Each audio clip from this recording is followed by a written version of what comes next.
नमस्कार, स्वागत है एक नई वीडियो में। 31 जनवरी को मार्केट ने धूम मचा दी। निफ्टी गया 200 पॉइंट ऊपर, निफ्टी बैंक गया 650 पॉइंट ऊपर, लेकिन सारे सेक्टर आप देखोगे तो ग्रीन ही ग्रीन थे। जो स्टॉक जिनके रिज़ल्ट घटिया आए थे वो भी ऊपर गए, जिनके अच्छे आए थे वो भी ऊपर गए। शायद गिने-चुने थे जो नीचे गए बट स्टिल काफ़ी अच्छा था। अब 1 फरवरी को देख लेते हैं। अब बजट का डे है। मैंने ट्वीट करके बताया भी था कि देखिए हो सकता है कि ये ऊपर ले जाके नीचे पटकने की कोशिश हो। जैसे हमारे अंडरटेकर चोक स्लैम करते थे, आपको उठाते थे फिर पटकते थे। तो कोशिश हो सकती है ऐसी। तो मार्केट अच्छा कंट्रीब्यूशन किया। अगर आप निफ्टी 50 को देखोगे तो सेम हमारी कहानी वही बनी हुई है। सेम लेवल हमारे अभी भी बने हुए हैं। 21,000 पे हमारा सपोर्ट तो लॉन्ग टर्म का है ही। मैं अगेन रिपीट कर देता हूँ फिर से एक बार, पैसा बचाना है 21,000 के लिए। लेकिन अगेन 21,500 पे जो सपोर्ट था वो उसने अभी भी उसके ऊपर गया, क्लोज़ हुआ और सीधा 21,800 के पास फिर आ गया। देखिए, एक दिन ऊपर, एक दिन नीचे, एक दिन ऊपर, बेसिकली साइन वेव बनी हुई है। ये मार्केट की वोलेटिलिटी दिखा रहा है कि मार्केट में वोलेटिलिटी है। 21,800 के ऊपर हमारे पास 22,000 का टारगेट एक लेवल है ही, जहाँ पे हमको रेजिस्टेंस मिलेगा। यही हमको ऑप्शन चेन भी बता रहा है। ऑप्शन चेन आप खोलोगे 1 फरवरी की लगाओगे, कल एक्सपायरी भी है वीकली, याद रखना इस बात का। बजट तो है ही, डबल व्hammy है। तो आप देखोगे कि 21,800 पे कुछ खतरों खिलाड़ी जुटे हुए हैं और 21,900 पर भी हैं। बट असली जो रेजिस्टेंस है 22,000 पर ही है और कुछ खतरों खिलाड़ी ऊपर आके 21,500 पे आ गए, उनको लगता है कि यहाँ सेफ है। लेकिन हमने जैसे 2 दिन पहले देखा कि जब मार्केट में गिरावट आती है, तो सबसे पहले यहीं भगदड़ मचती है। 21,000 पे हमारा लॉन्ग टर्म सपोर्ट बना ही हुआ है। निफ्टी बैंक ने आज अच्छी रिकवरी की, अच्छी उसमें बाइंग आई, ऊपर गया इस लेवल पे 2-3 बार कंसोलिडेट किया। अगर आप बैंक 20 में अगर आप नहीं इन्वेस्ट करते हो तो आप फिर थोड़ा-सा मौका ज़रूर मिलेगा, डिप ज़रूर आएगी। श्रेय किसको जाता है? एचडीएफसी बैंक को। एचडीएफसी बैंक हमने डिस्कस किया है कि अगर आपके पास 3-4 महीने का टाइम हो, आराम से इसको आप स्विंग कर सकते हो 1700 के लेवल तक के लिए। एसबीआईएन ज़बरदस्त इसमें हमको एक अ, बाइंग इंटरेस्ट देखने को मिला। इस तरह का आप एक ट्रेंड लाइन डाल दोगे शॉर्ट टर्म पे, तो ये उसके भी ऊपर गया है। नहीं तो हम इसको वीकली बेसिस पे तो हम इसको ट्रैक कर ही रहे हैं। आज थोड़ा वीडियो जल्दी करेंगे क्योंकि बहुत सारे स्टॉक्स हैं, बहुत सारी न्यूज़ हैं, तो कवर करना मुश्किल हो जाएगा। तो रिजल्ट्स भी हम देखेंगे धीरे-धीरे करके, लेकिन आप क्योंकि जल्दी-जल्दी करके, लेकिन आप समझिएगा प्लीज़। तो कप एंड हैंडल यही टारगेट ऊपर लगाएँगे, 750 का पड़ेगा। तो टेक्निकल बेसिस पे यही है, कोई बाय सेल रिकमेंडेशन नहीं है एज़ यूजुअल, सिर्फ़ एक प्रैक्टिस है ढूँढने की। अब बारी आ जाती है elephant in the room, Paytm की। मार्केट खुलते ही आरबीआई ने धमाका कर दिया और एक अपना एक नोटिफ़िकेशन जारी किया। आरबीआई ने एक धमाका कर दिया और देखिए ये अगर आप पेटीएम पेमेंट्स बैंक को आप न्यू कस्टमर्स को ऑनबोर्ड करने से रोक दोगे तो एक बैंक की ग्रोथ ही रुक जाएगी और ये इमीडिएट इफ़ेक्ट्स है, यानी तत्काल प्रभाव से। जब ये नोटिफ़िकेशन आया, तब से वो कोई नया कस्टमर नहीं ले सकते और बेसिकली जो इन्होंने लैप्स किए हैं, नॉन कंप्लायंस के लिए इन्होंने बैन किया है। काफ़ी एक बार पहले भी ऐसी रिलेटेड इन्फॉर्मेशन आई थी और तब धमाका हुआ था और अब फिर धमाका होगा। बड़ा-सा गैप डाउन हुआ था, अभी हम चार्ट पे भी देखेंगे और यहाँ पे इम्पोर्टेंट बात क्या है ना कि ये आपको और मुझे सबको इफ़ेक्ट भी करेगा अगर हमारे पास इसके स्टॉक नहीं भी हैं तो। ये क्यों? क्योंकि इन्होंने कर दिया है कि 29 फरवरी के बाद से जो customer accounts, prepaid instruments, wallet, फास्टैग्स, NCMC cards, ये जो हैं, इनमें भी आप पैसा ऐड नहीं कर पाओगे, निकाल नहीं पाओगे। तो अगर आपका पैसा है इसमें, तो आप निकाल लो, तो कल इसमें तो ज़ाहिर-सी बात है कि कल इसमें बहुत सारा विथड्रॉल होगा। पेटीएम को बहुत क्विक एक्शन लेना पड़ेगा 197 कम्युनिकेशंस को और इसमें यूपीआई फैसिलिटीज़ भी जो है 29 फरवरी तक है, तो बहुत सारे इसमें क्लॉज़ेज़ हैं। 197 पेटीएम के जो ओनर हैं, वो बहुत जल्दी करोड़पति, अरबपति बनना शायद चाह रहे हैं। उसमें आप कंप्लायंस नहीं कट कर सकते, कंप्लायंस आपको फॉलो ही करने होंगे। तो पेटीएम में आप ये जो गैप देख रहे हो ना, ये पहला जो आरबीआई का नोटिफ़िकेशन था, वहाँ से था। अभी वो पूरा रिकवरी भी नहीं कर पाया था कि आरबीआई ने फिर एक बार मोए-मोए कर दिया। अगर आप इसको वीकली बेसिस पे लगाओगे, तो देखोगे कि ये एक तो अ, आसमान से आके ज़मीन पे गिरा हुआ है। लगातार स्ट्रगल ही कर रहा है ज़मीन पर और जिसने स्विंग करने के लिए लिया होगा, तो अगेन वो थोड़ा पछता ज़रूर रहा होगा। अभी कल अ, अगर आपकी किस्मत अच्छी रही, तो ये 20% का लोअर सर्किट ₹609 पे नहीं जाएगा। अगर आपकी किस्मत बिल्कुल ही खराब रही, तो ये प्री मार्केट ओपन में ही 9-15 पे ही 20% पे बैठा होगा। आपको कुछ खरीदने-बेचने, कुछ भी करने का मौका नहीं मिलेगा। पेटीएम को तुरंत कोई एक्शन लेना पड़ेगा, वरना स्टॉक को पिटने से कोई नहीं रोक सकता। इसको हमको ध्यान देना पड़ेगा। अब पिटने से याद आया वोल्टास। वोल्टास के रिज़ल्ट बहुत ही घटिया थे, 1% का मार्जिन हमने देखा था और 1% के मार्जिन गैप डाउन और उसके बाद देखिए क्या वॉल्यूम। पता नहीं किसको ऐसा इंटरेस्ट लगा, इतनी भयंकर वॉल्यूम आई, इतना भयंकर कैंडल बना। पूरा का पूरा बेयरिश एनगल्फिंग वाला, लेकिन बुलिश एनगल्फिंग बना, वो भी टॉप पे। क्या ऐसा इंटरेस्ट था पूछे नहीं, बिज़नेस मॉडल जो था सारे के सारे सेगमेंट गिरे हुए थे। खाली इनका जो एसी सेगमेंट का जो कूलिंग था, वो थोड़ा-सा गेन हुआ है क्वार्टर ऑन क्वार्टर बेसिस पे।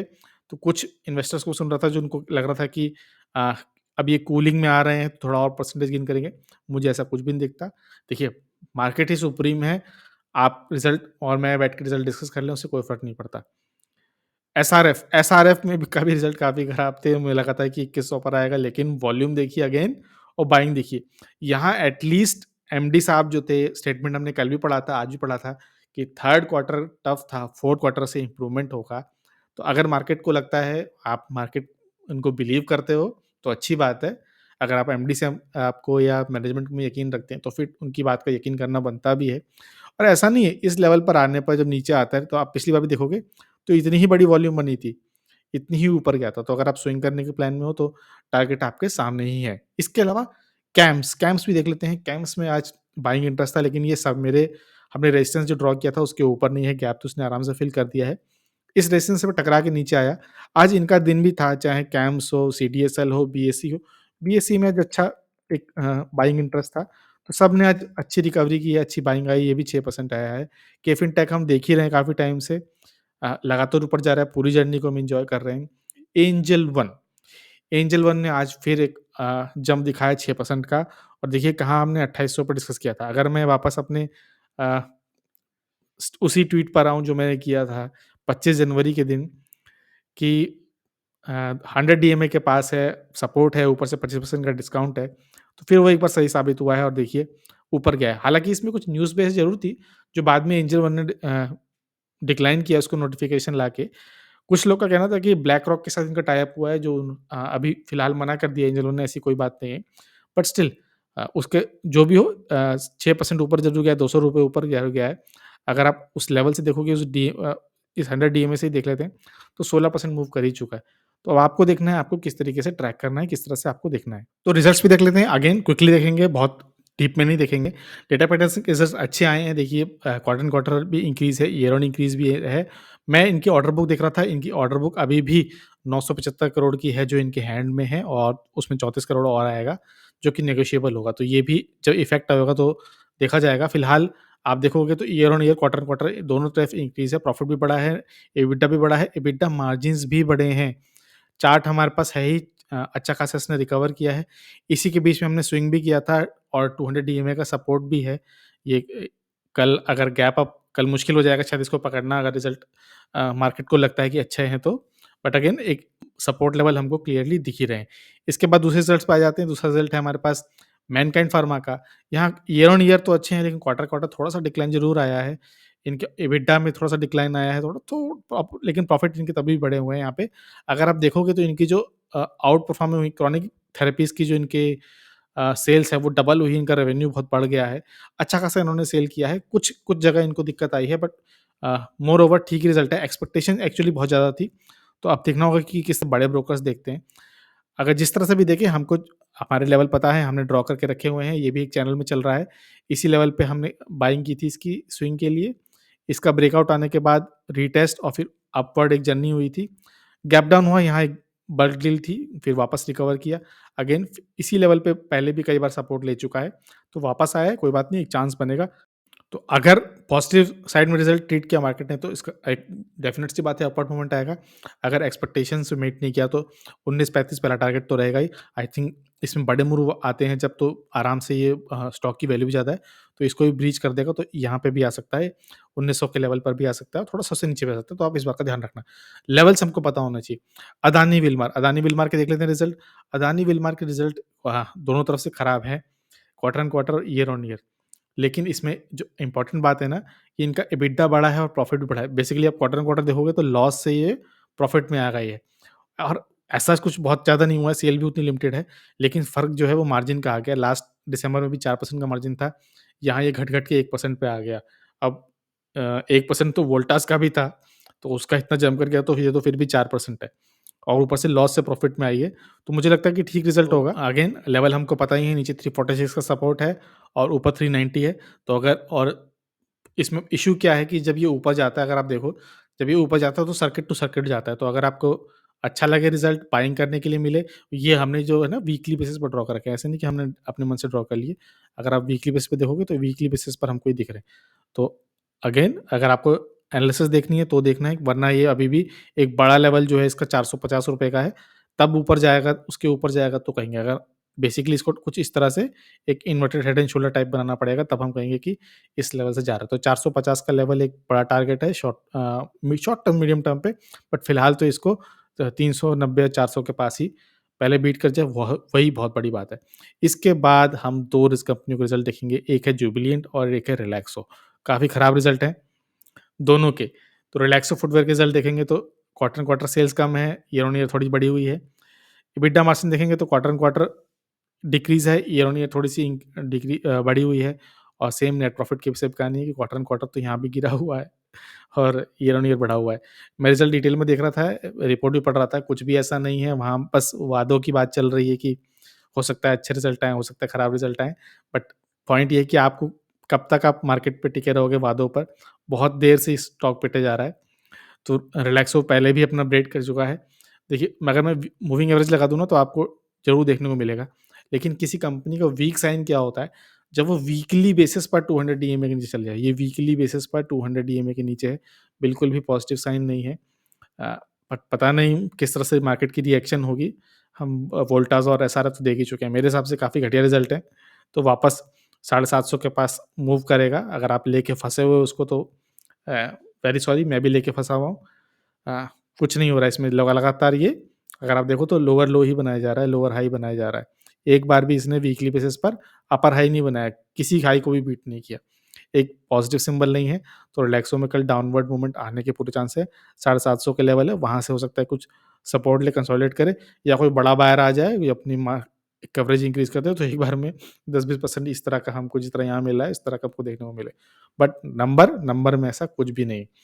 सेम यही कहानी हमको जुबिलेंट में मिलती है, आइए एक बार जुबिलेंट भी देख लेते हैं। तो जुबिलेंट जुबिलेंट फूडवर्क्स में आप देखिए, इसमें तो क्वार्टर ऑन क्वार्टर सेल जो है ऑलमोस्ट फ्लैट है, ईयर ऑन ईयर भी ऑलमोस्ट फ्लैट ही है, कुछ कुछ खास नहीं है। 277 से एबिटा बढ़ के हो गया है 280, और ईयर ऑन ईयर तो डिक्लाइन है ही। नेट प्रॉफिट देखिए, ये तो क्वार्टर ऑन क्वार्टर भी गिरा हुआ है, भयानक तरीके से गिरा हुआ है, ईयर ऑन ईयर भी गिरा हुआ है। अगर आप इसके ऑपरेटिंग प्रॉफिट मार्जिन देखिएगा तो 20% से 20% मेंटेन करके रखे हुए हैं, लेकिन 22% थे। इनका प्रॉफिट बिफोर टैक्स देखिए 86, और नेट प्रॉफिट कर देखिए 66 करोड़। पता नहीं क्यों ऐसा आ रहा है? जनरली मुझे अंदाज़ा नहीं लगता कि जुबिलेंट फूड के रिज़ल्ट इतने खराब आ क्यों रहे हैं, क्योंकि जो डोमिनोज़ पिज़्ज़ा के स्टोर मैं देखता हूँ, मेरे घर के आस-पास हैं, या जो मैं कहीं आता-जाता हूँ वहाँ देखता हूँ, वो हमेशा ही भीड़ लगी रहती है, उनके पास ऑर्डर्स बहुत रहते हैं और वो डिलीवर भी करते रहते हैं, बट पता नहीं मैनेजमेंट को भी देखते हैं, जहाँ ये सस्टेन्ड है, डिलीवरी ग्रोथ भी कह रहे हैं, हाईएस्ट टिकट नंबर्स भी कह रहे हैं। यहाँ देख रहे हैं कि without price increase since last 6 quarters. अब इनको प्राइस बढ़ाने पड़ेंगे, कुछ करना पड़ेगा। आई डोंट नो कैसे करेंगे। हालाँकि ये ओएनडीसी पे आ चुके हैं, तो कल या परसों ही नोटिफ़िकेशन आई थी कि अब जुबिलेंट डोमिनोज़ फूड वो जो है वो आपको ओएनडीसी पे भी मिलेगा, ओपन नेटवर्क पे मिलेगा, वहाँ से भी ऑर्डर कर सकते हो आप। बट आई डोंट नो कहाँ से इंक्रीज़ करेंगे, इनके रिज़ल्ट काफ़ी घटिया हैं, और इसी तरीके से इनका स्टॉक भी पीटा जा रहा है। ये वीकली बेसिस पे इसने स्टॉक लगा रखा है। अगर आप वीकली बेसिस पे लगाओगे ना तो इस तरह से एक ट्रेंड लाइन थी, जिसके बेसिस पर ये मूव कर रहा था ऐसे ही वीकली बेसिस पर। लेकिन इसने इसको भी ब्रीच कर दिया है। अ, अच्छी बात नहीं है, और इसका ब्रेकडाउन हमको पहले देखने को मिल रहा है। आज थोड़ी बाइंग ज़रूर आई थी, अगर हम इसको डेली बेसिस पे लगा लें, कन्वर्ट कर लें, तो आज थोड़ी बाइंग ज़रूर आई थी नीचे के पॉइंट से, लेकिन ये पहले ही ब्रेक कर चुका है। रिज़ल्ट अच्छे नहीं हैं, अब क्या पता ये अपनी डाउनवर्ड जर्नी स्टार्ट कर दे, वापस वीकली लगा लेते हैं। तो इ मुझे डर है कहीं ये जर्नी फिर से स्टार्ट ना हो जाए, अगर ये जर्नी स्टार्ट होगी तो फिर से ₹400 के आस-पास ना पहुँच जाए ये। ये ध्यान देने वाली बात होगी। और आपको इसमें क्या दिख रहा होगा, रिलैक्सो की तरह ही लगातार लोअर हाई, लोअर लो बनाया जा रहा है। देखिए, एक बार भी अपने वीकली बेसिस पे प्रीवियस हाई को बीट नहीं कर पाया है, ये अच्छी बात नहीं है।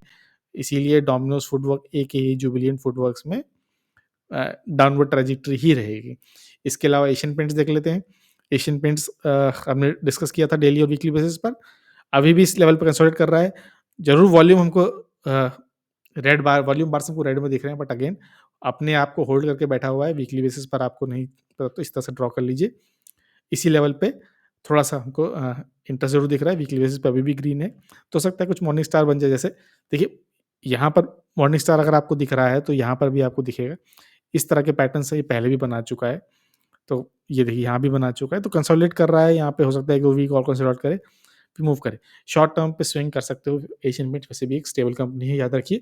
कोई भी बाय सेल रिकमेंडेशन नहीं है, बहुत सारे रिजल्ट्स थे, कुछ रिजल्ट्स हम देखे हैं, पेटीएम के धमाके से दूर रहेंगे, एग्रेसिव, सुपर एग्रेसिव वो कंपनी जो कॉर्नर कट करती हैं, उनसे वैसे भी दूरी बनाए रखने में ही भलाई है। तो कैसा लगा स्टॉक, कैसा लगा वीडियो? प्लीज़ फॉलो करिए, लाइक, शेयर, सब्सक्राइब, हेल्प करिए छोटे चैनल को ग्रो करने में। वीडियो को देखने के लिए बहुत-बहुत